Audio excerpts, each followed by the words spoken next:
on the eve of your first home game as Arsenal manager. You've just worked with the players on the pitch for the first time. Still emotional, this, or is it work now? It's still emotional, very much. I'm really excited. Obviously, it's a big challenge coming up here tomorrow for me, but at the same time I'm very excited and passionate about the game tomorrow. You have to be careful with your dreams because sometimes they come true, you know.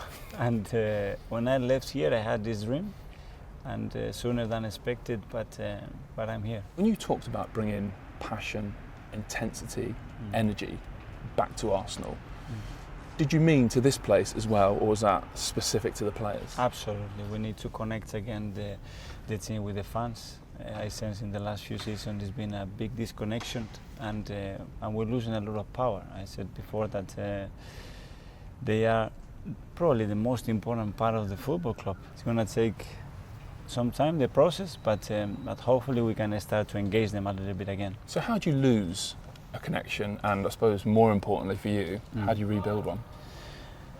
I think many things happened in the last 2 seasons that have a strong say on the situation right now. What we can do is they have to feel that these players, every time they wear that shirt, every time they jump into that pitch, they give absolutely everything, and they have to feel there is a sense of what we are trying to achieve. If they can see them reflected with an identity that is close to what they are used to see from Arsenal, they will be on board. I think there are some non-negotiables, as the demands we put, the commitment we put in, the energy that we have to play with in this football pitch, that dominance, you know, that we are the biggest football club in England, you know, and we have to play a little bit with that arrogance as well, but with that belief. And this stadium has to create fear again, you know. I used to hate coming here as an opponent, and we need to use that power. The opponents have to be uncomfortable playing here, and we need to recover that. What was it like to play here when you were an Arsenal player? Incredible, incredible. It's one of the most beautiful, exciting stadiums in the world.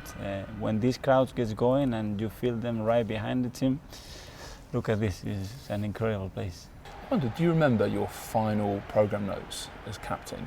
Because I saw a few clips from them earlier, and then you talked about Arsenal not winning the league was falling short. I looked at that and thought, God, that just shows how difficult the last few years have been, because you look at the gap between Arsenal and City and Liverpool now, and what would you say about it? Because these clubs deserve nothing else but excellence, and excellence is to be the best every single day, and the demand for this football club has to be like this, and everybody that jumps through that door has to understand that that's what we're going to be requiring, and the demands on us have to be this, you know. If we fell short, it's because we don't have the level, the capacity, or because someone else was better than that. But the aim has to be that. So it's not just about getting Arsenal back to being a regular top four, you want to go beyond that? Absolutely, and it's going to be a long process, and a lot of things have to be done right, because I think now we talked about a lot with the directors, and the margin for error at the moment is very, very short, because the gap is getting bigger and bigger, you know, so we have to make a lot of decisions, and a lot of good decisions. How do you go about it? Clarity.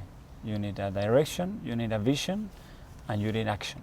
And everybody on board has to believe that that direction is where you're going to take us to be successful. If people start to doubt in the process because of one result or 2 results, or because we made a little mistake here, you have to be ruthless, believe on that, and go, and push the gas, and go, and go, and go. There are going to be some bumps, you know, but as I said to you, direction, clarity, and vision. If we do that and they follow us, at the moment, at the long term, we will be fine. Granit Xhaka's agent said the other day that they've agreed terms, that the clubs are negotiating. What can you tell us? Because that sounds very much like he would like to leave Arsenal.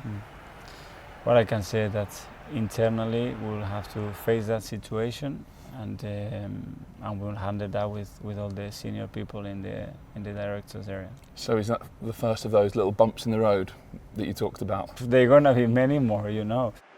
Should you beat Chelsea here in front of your own supporters, how big could that be for you, and in terms of giving this place that energy back that you've talked about? It will generate belief, it will generate, again, as I said before, a better connection. You know, the players, I think they need a big win and a big performance here in front of the crowd. So hopefully we can have that tomorrow. It's a phenomenal stadium. I have some really good memories about it, and I can't wait to be sitting there tomorrow.